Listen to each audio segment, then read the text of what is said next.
Welcome to Football with Cheese. So in this video, we're going to talk about the Packers hiring Jonathan Gannon to be their defensive coordinator. I'm going to break down why they chose him, talk about some of the other candidates, and what a 2026 Packer defense might look like based on his scheme. But first, if you're new to the channel, make sure you subscribe and hit the bell for notification so you never miss one of my videos. I'll link at the end if you haven't seen it. Put it right here. Shedeur Sanders was named to the Pro Bowl. He was an alternate, and it's so bad for the game. Basically, the Pro Bowl's become a joke. Make sure you check it out if you have not. So Jonathan Gannon, he used to be a defensive backs coach. He was a safety in college. That's his background. He was even a scout for 3 years with the Rams, and I like that he has scouting and coaching background. I would get his input since he was a scout and a defensive backs coach. When Brian Gutekunst is drafting this year, because they need some cornerback help, I'm sure they're going to draft at least one, maybe two. I would get his input because not only do you need corners that fit his scheme, but he has been a scout and a coach. So I like that aspect of it. But he was the assistant defensive backs coach for Minnesota for 4 years. Then he was the Colts defensive backs coach for 3 years before he became defensive coordinator of the Eagles, and they went to the Super Bowl one of those 2 years.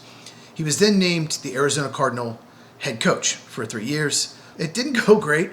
Losing season every year. He did win 8 games last year. He was 8-9. And the expectation was they'd take the next step. They'd make the playoffs, and it did not go well. There were a ton of injuries. The quarterback situation was bad. Not going to get into it. They blew so many close games. The Tennessee Titan game was an absolute disaster. I don't think I've ever seen a team give away a game more than that.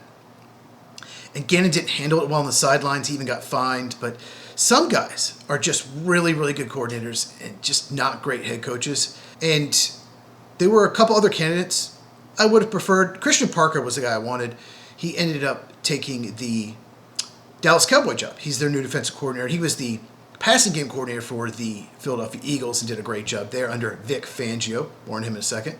And then Jim Leonard would have been a great choice as well. He's the passing game coordinator for the Broncos. The rumor was that's who the Packers were going to hire, but when the Giants and Chargers were very interested in Gannon, I think the Packers felt like we need to go ahead and make this move, make sure we get him. So Leonard and Gannon probably were the top two choices. It seems like Packer fans are split on the hiring of Gannon, but I think a lot of the people that weren't happy about it wanted Jim Leonard because Jim Leonard was a safety at Wisconsin. So I do like this hire, though, and here's why. His scheme should fit Green Bay very well. He runs a very similar style as Vic Fangio. Matt LaFleur has always talked about that style of defense. It's why he hired Joe Barry to be the defensive coordinator before Jeff Hafley. Joe Barry was a terrible defensive coordinator. LaFleur picked him just because of that scheme. And he realized it was a mistake. They did fire him after 3 years. But he's always loved that scheme. And Jonathan Gannon runs something similar. Let's talk about it.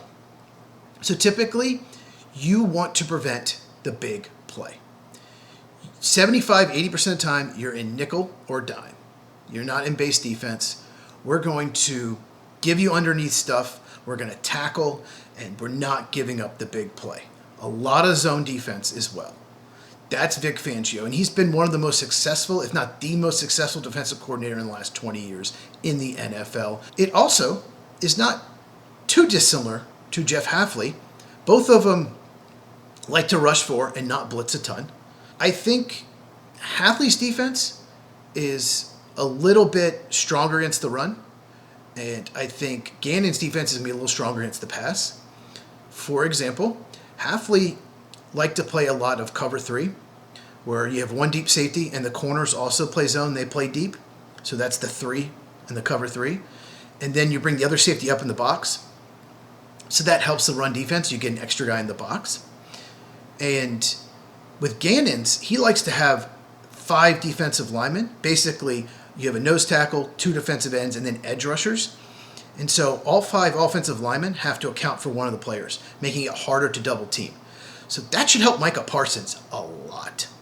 For example, let's just say Micah Parsons is lined up in the B gap between the, say, right tackle and right guard, and Lucas Van Ness is on his left. Well, if you decide to double team him with the guard and tackle, then a tight end or running back is going to have to block Lucas Van Ness. And Van Ness has been a first-round disappointment, but a tight end running back cannot block him. So you really have to double team Parsons. If you do, they will, with either a tight end or running back in the backfield. Makes it more difficult. But he doesn't usually rush 5, Gannon. One guy drops in coverage. So in this scenario, you got Van Ness on the edge and next to him Parsons. On the other side of the line, you might have Brenton Cox, for example, another Packer edge rusher. He might drop in coverage, and the left tackle's blocking nobody. So from that perspective, I think it's a really good fit. What Gannon also likes to do is put 3 safeties on the field in passing situations and 1 linebacker. Jeff Hafley was pretty much always in the nickel, which is 4 down linemen, 2 linebackers, 5 defensive backs. Okay? Quay Walker and Edgerrin Cooper were always on the field. What Gannon likes to do is put a 3rd safety in there and 1 linebacker. So in this scenario, you would have Javon Bullard, Evan Williams, Xavier McKinney as the 3 safeties, and you have Edgerrin Cooper as the only linebacker. This will help the pass defense because Quay Walker was terrible in coverage. I had a subscriber, William, he mentioned the middle of the field's been vulnerable under Hafley. It's because of Quay Walker. Because he's terrible in coverage, his technique is poor, his instincts are poor. He's a free agent. Do not re-sign him, please, Packers. Now, 2 problems. That's all. They have to get better corners because in this style, they're probably going to have to play more press man. And you don't want Carrington Valentine or Keyshawn Nixon playing press man. Disaster. So you have to get cornerbacks like a Will Johnson, the 2nd-round pick of the Cardinals. Great fit for his scheme. And you need to upgrade nose tackle. They need a true run-stopping nose tackle. That's something they probably have not had since B.J. Raji. Yes, it has been that long. Kenny Clark was kind of a hybrid. He was a good run defender, not great. They traded him in the Micah Parsons trade to the Cowboys. But none of the run-stopping defensive tackles on the roster, Jordan Riley, Jonathan Ford, should be starting in the NFL. Probably should be on the practice squad. So they need to go out and get a nose tackle to stop the run because they're going to be playing 3 safeties, 1 linebacker.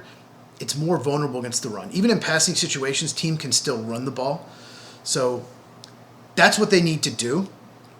But I think players like Devontae Wyatt and Micah Parsons should thrive in this style of defense. You're just not going to be able to double team Micah Parsons as much. I love Jeff Hafley. He's done such a good job for Green Bay's defense the last 2 years. And I hope he does well in Miami. But one thing I didn't like about his defense is so many passing situations, he just lined up 4 guys and rushed them.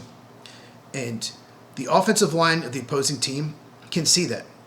And they can make calls at the line and say, these 2 players are double teaming Micah Parsons. It's easier to double team when you just line up 4. If you have 5 guys, you're showing you're rushing 5 and drop 1, well, it's much more difficult to double team. So this is a really good stylistic fit, but they've got to get a nose tackle and they've got to get better corners.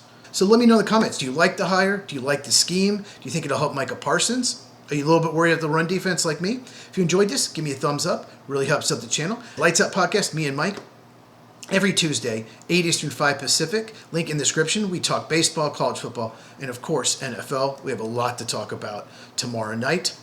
Share this with anyone who loves football as we continue the channel. Once again, subscribe, hit the bell. Check this out if you have not, and I'll see you in the next one.